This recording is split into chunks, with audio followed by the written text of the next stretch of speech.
Okay, चलो भाई चलते हैं क्वेश्चन में आगे। इसी क्वेश्चन का नेक्स्ट पार्ट आता है। क्या बोला? A ball is dropped from height h with respect to water surface, how much depth it will reach with respect to surface if the liquid density is 2।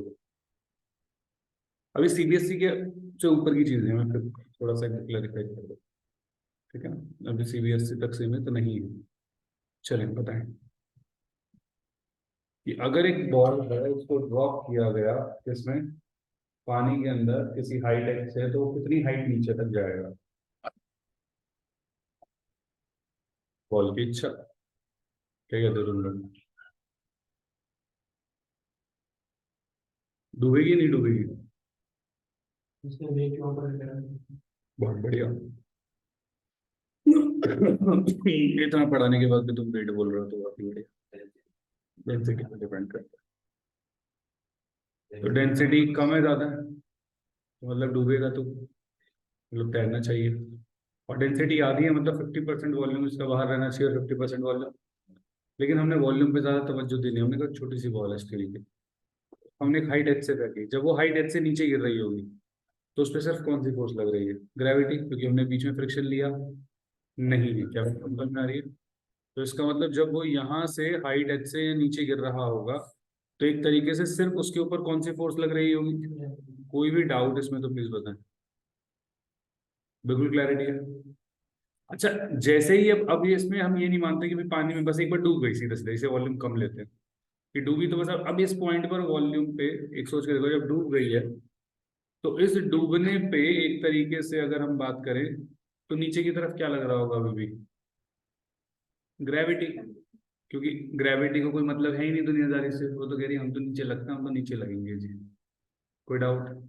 तुम कहीं भी जाओ, चू कुएं में या नाले में, हमें कोई मतलब नहीं है, हम तो लगेंगे। लेकिन अब एक तरीके से जब बायन से फोर्स लगा, क्योंकि नाले का पानी गाढ़ा होता है ज्यादा, तो एक तरीके से उसकी डेंसिटी ज्यादा तो कहेंगे कि वो ऊपर की तरफ उसने बायन से फोर्स लगाई। अब क्या ये चीज समझ में आती क्यों इस पॉइंट पर एक तरीके से ऑब्जेक्ट की वेलोसिटी थी, इसलिए उसे जाना कहाँ है? नीचे। ये बात समझ में आई या नहीं? भाई ऊपर एच हाइट से वो नीचे आ रही है, इनिशियल वेलोसिटी 0 थी, तो यहाँ पर जो फाइनल वेलोसिटी होगी, क्या मैं लिख सकता हूँ ए से बी के बीच में, कि ए से बी के बीच में v square minus you square is equal to 2as final velocity का स्क्वायर माइनस इनिशियल वेलोसिटी 0 का square is equal to twice into minus g into minus h, जिसके किसके बराबर होता है? तो 2gh के। तो वी स्क्वायर किसके बराबर? 2gh। कोई भी डाउट हो इसमें तो प्लीज बताएं। पक्का? अब इस वेलोसिटी से ऑब्जेक्ट कहाँ जाएगा? नीचे। लेकिन अब बायन से फोर्स हो गई ज्यादा ग्रेविटी से, तो नेट फोर्स इसकी कहाँ पे होगी? ऊपर। कितनी फोर्स होगी? तो भाई हमने कहा भैया देखो, नेट फोर्स जो होगी वो होगी बायन से माइनस ग्रेविटी, हाँ के ना? बायन से किसके बराबर? Mass of liquid displaced minus gravity, कितनी? Mass of liquid displaced, mass of object, I am sorry, mass of object into g, और यहाँ पर भी जी आता है, जी जी कॉमन ले लो। कोई डाउट इसमें भाई? पक्का? मास ऑफ लिक्विड डिस्प्लेस्ड में क्या हो जाएगी? Density of liquid displaced into volume of liquid displaced minus density of object volume of object into g. कोई भी डाउट इसमें तो प्लीज बताएं। डेंसिटी ऑफ लिक्विड डिस्प्लेस्ड क्या? 2 rho. Volume of object V O लेके कॉमन ले लिया, minus rho upon into में वी नॉट इनटू जी, हाँ के ना?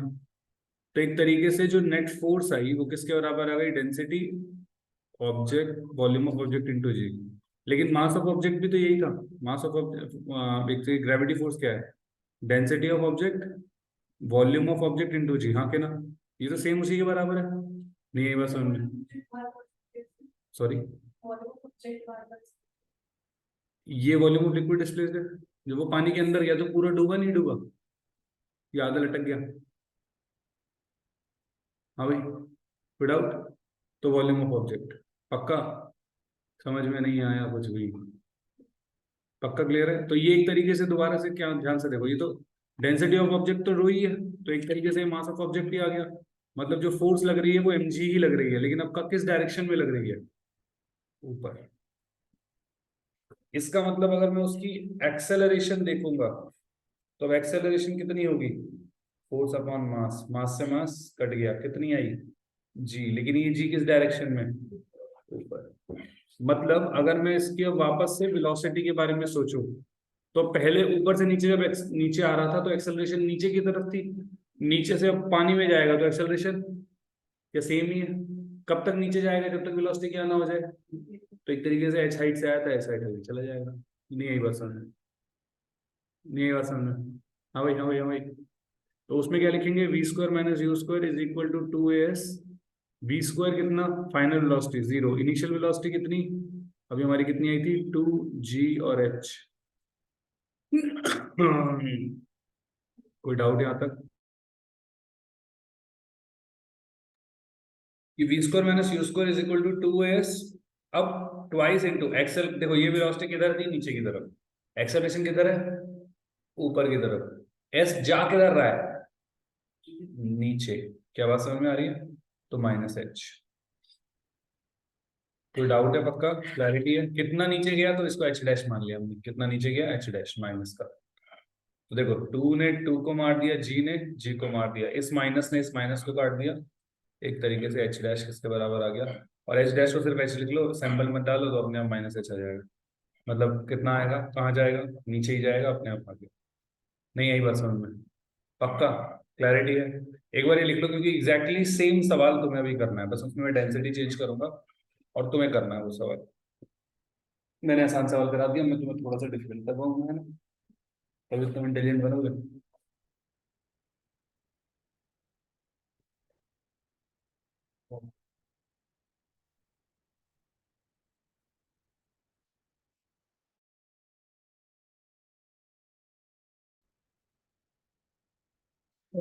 भाई ये नेक्स्ट क्वेश्चन आता है, an object of mass is floating in a liquid of density rho, if the object is made up of density rho, और sorry ये सिग्मा है ना, then the apparent weight of the object in the liquid is।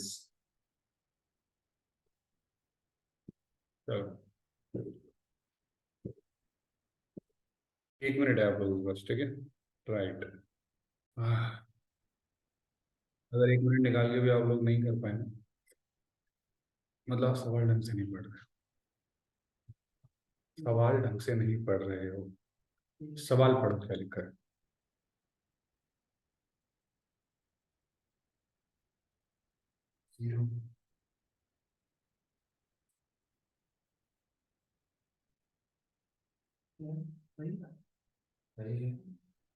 क्या, हाँ,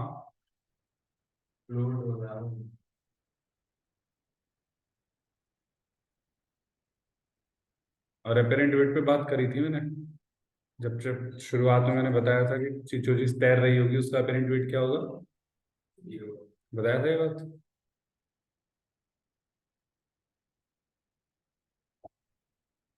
इसलिए record करेंगे मैंने lecture, ताकि तुम लोग दोबारा पढ़ लो गलती से, अगर ये ना लगे कि हम आज तक झूठ बोल रहे हैं। समझ में आई है नहीं,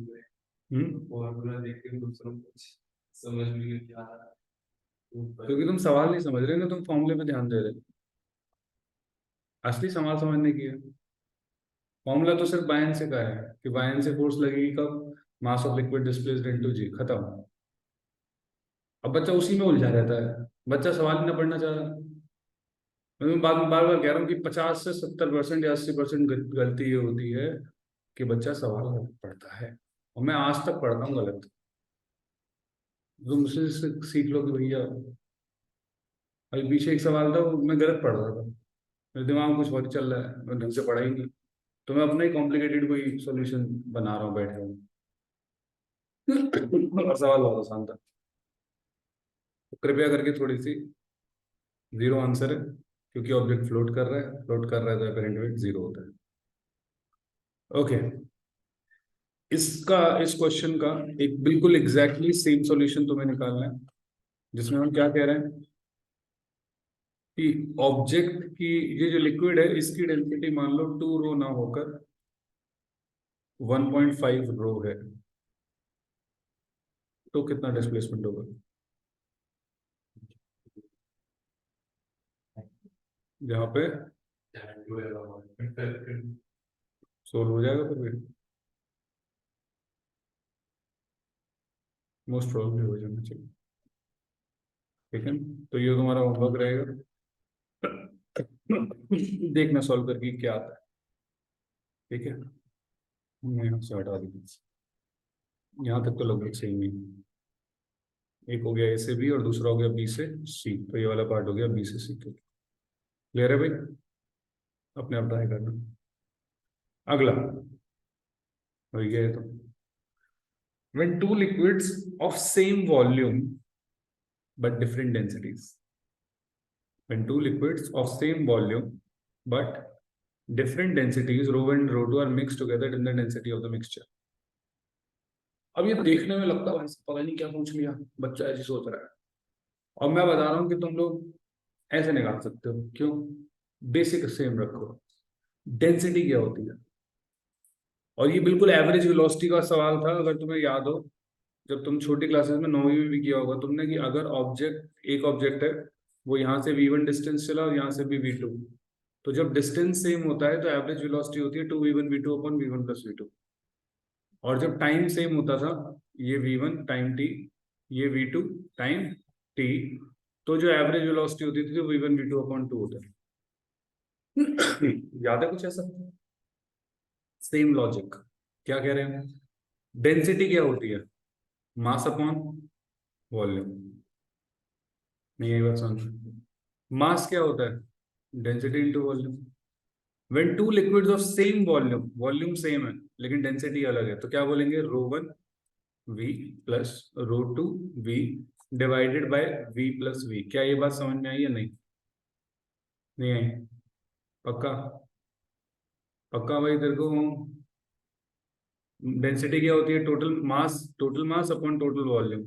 total mass density into volume, density into volume, volume volume add कर दिया, rho 1 plus rho 2 into V common ले लिया, डिवाइड बाई 2v आया, v से v कट गया। ध्यान से देखो, लग रहा है कुछ ऐसा? v1 plus v2 by 2 same है, मैं कह रहा हूँ सेम। मेरे को फील आना चाहिए कि अरे यार ये तो वही था। अच्छे बच्चे को लगेगा यार क्या कर रहे हैं बेकार की बातें। Density upon mass, density is equal to mass upon volume. दोबारा देखो,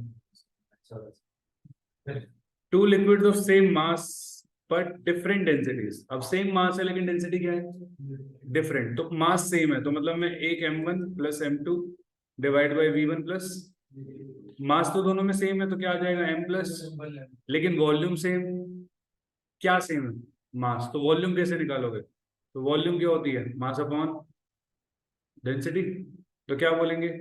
m upon rho 1, m upon, वापस से 2m upon rho 1 plus rho 2 divided by rho 1 rho 2। तो हेंस कितना आ जाएगा? मल्टीप्लाइड बाय m कॉमन ले लो, 2 रो 1 रो 2 अपॉन में रो 1। देखो आंसर भी सेम आता है, लेकिन कॉन्सेप्ट समझ में पहले आना चाहिए, जो कि जरूरी है।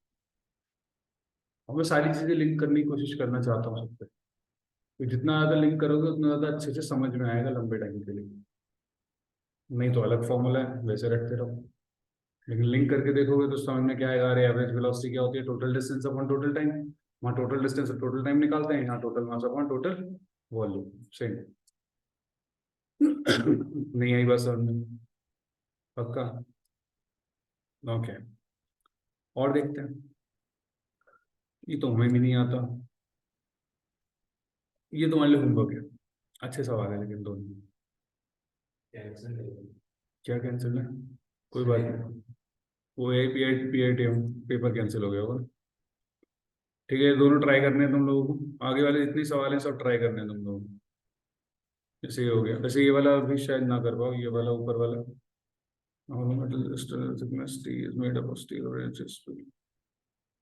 ये कर लो, 17 कर सकते हो, अभी 17 अभी कर लेते हैं।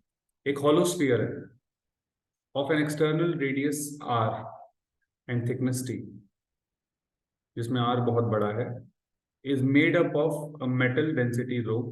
Sphere will float in water. Sphere float करेगा किसमें? वाटर में, लेकिन कब? थिकनेस से रिलेशन निकालना। ठीक है, सोचना एक बार। मतलब मोटा मोटा इसमें बस करना क्या है, अगर मैं वैसे कहूँ, क्योंकि फ्लोट कर रहा है, फ्लोट कर रहा है तो क्या बराबर होना चाहिए? ग्रेविटी किसके बराबर होना चाहिए एक तरीके से? कोई डाउट? अच्छा, क्योंकि वो स्फीयर विल फ्लोट, अब वो फ्लोट करे तो मतलब मैक्सिमम कंडीशन क्या होगी कि पूरा डूब जाए, यही कंडीशन होगी एक तरीके से। नहीं है बस हमें कोई डाउट है? Hollow sphere of radius r and thickness t is made up of a material of density rho, sphere will float in water if क्या हो। अच्छा, ग्रेविटी क्या होती है? तो density mass of object into acceleration due to gravity, mass of एक तरीके से स्फीयर, और मास ऑफ स्फीयर क्या होगा? Sorry, force of gravity, force of buoyancy भी है ना ये तो ये क्या होगा? Mass of liquid displaced into g. कोई डाउट यहाँ तक? पक्का क्लैरिटी है ना? जी से जी कट गया। Mass of object is equals to mass of liquid displace, mass of liquid displace क्या होगा? Density of water multiplied by 4/3 pi r cube. हाँ क्या ना, इसमें कोई doubt?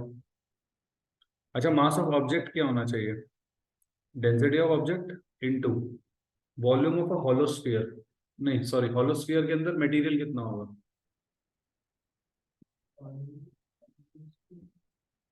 Pi of 4 pi R square into T. 4 pi R square क्या हो गया? उसका पूरा सरफेस एरिया, और उसकी थिकनेस कितनी? छोटी सी टी। नहीं बस उनमें पक्का 4 pi R square into T, तो वॉल्यूम यही होगा। खत्म, बचा क्या? ध्यान देखो, तो 4 पाई से 4 पाई कैंसिल।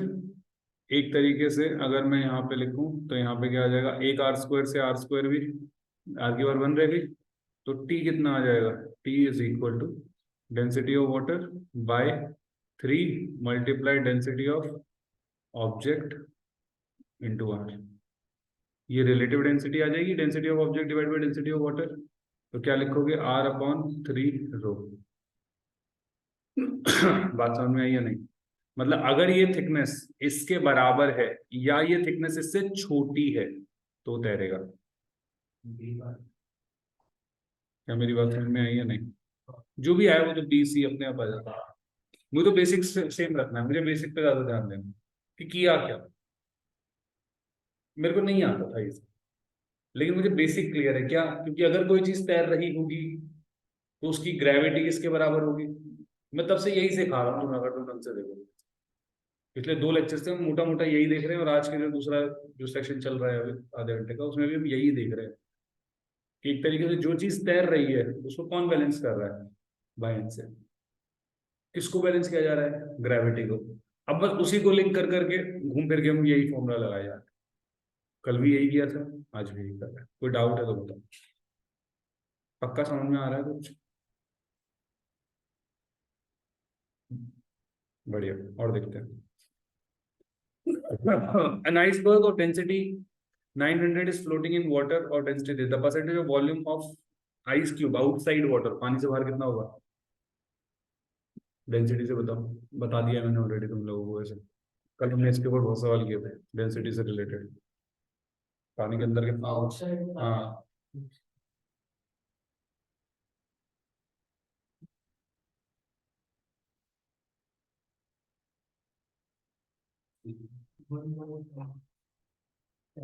टेन, क्योंकि 90/100, 90/100, तो 90% पानी के अंदर और 10% पानी के बाहर। अच्छा, a long wooden block, a log of would. अच्छा, पानी तो पता है, वो पानी पे लकड़ी पता है ना तैरती है, तो लकड़ी हमने ले ली ऐसे लॉग ऑफ वुड। जैसे आइस हमने पिछले सवाल में एक में लिया था, वैसा ही कुछ है। लॉग ऑफ वुड कितने का है? 120 kg का in water. A log of would of mass 120 floats in water, float कर रहा है। अच्छा, डेंसिटी ऑफ वुड कितनी है? 600। मतलब एक तरीके से अगर हम कहें तो मतलब 60% पानी के अंदर होगा और 40% पानी के। कोई डाउट? पक्का? अच्छा, 40% पानी के बाहर। क्लैरिटी है ना यहाँ तक? 7% पानी के अंदर, 40% पानी के बाहर। The weight that can be put on the raft to just sink, इसको बिल्कुल डुबोने के लिए। मतलब एक वेट उसके ऊपर रखा गया ताकि ये जस्ट डूब जाए। अब क्या मैं ये कह सकता हूं कि 60% जो पानी था उसका वजन 120 kg था? हाँ के ना? भाई इस लॉक का वजन कितना है? 120। सी कितना है? 60। 80 नहीं होना चाहिए? 60% कितना? 120 kg। तो 40% कितना? 120/60 इंटू 40, 280। नहीं बस अब इसमें कोई फॉर्मूला नहीं लगाया मैंने, ये मैथ्स करिए बेसिक अगर वैसे। लेकिन अगर प्रैक्टिकली सोचो तो हम क्या कह रहे हैं कि एक तरीके से पूरे लॉक को डूबना है, पूरे लॉक को डूबना है। अच्छा, पूरे लॉक को डूबना है एक तरीके से हमने क्या बोला कि density of object, volume of object is equal to कितना? Density of object volume of object किसके बराबर? 120। हाँ क्या ना? डेंसिटी ऑफ ऑब्जेक्ट कितनी? 600 किलोग्राम पर metre cube. V of object 120। 600, zero से जीरो कट गया, 12×5 = 60, मतलब 1/5 मीटर क्यूब। हाँ क्या ना? ये क्या है? Volume of object total. Volume of object इस टोटल की 60% पानी के अंदर होगी। हाँ क्या ना? तो वो किसके बराबर हो गया? 120 किलो केजी के बराबर। क्या मेरी बात समझ में आ रही है? नहीं? अच्छा, या वैसे ही सोचो, ये हो गई वॉल्यूम ऑफ ऑब्जेक्ट। जब ये पूरा ही पानी के अंदर जाएगा तो कितना पानी डिस्प्लेस करेगा? भाई इतना ही पानी डिस्प्लेस करेगा जितना वॉल्यूम है। अब लेकिन पानी की डेंसिटी कितनी? 1000 इंटू जी इंटू 1/5। हाँ के ना? 10 तो हटा दो, ये तो वेट बन गया। ये क्या मास हो गया? Mass of liquid displace. हाँ के ना? ये कितना आ गया? 200। उसका खुद का वजन कितना था? 120। तो मतलब ये कितना रह गया? 80। 200 में से 120 माइनस हो गए। कुछ समझ नहीं आया तुम लोगों को? हाँ भाई, कुछ नहीं आया? ओके, टाटा बाय बाय। क्लैरिटी है बिल्कुल एकदम? बढ़ जाऊँ आगे में? सोच लो, दोबारा रिविजन करते हैं।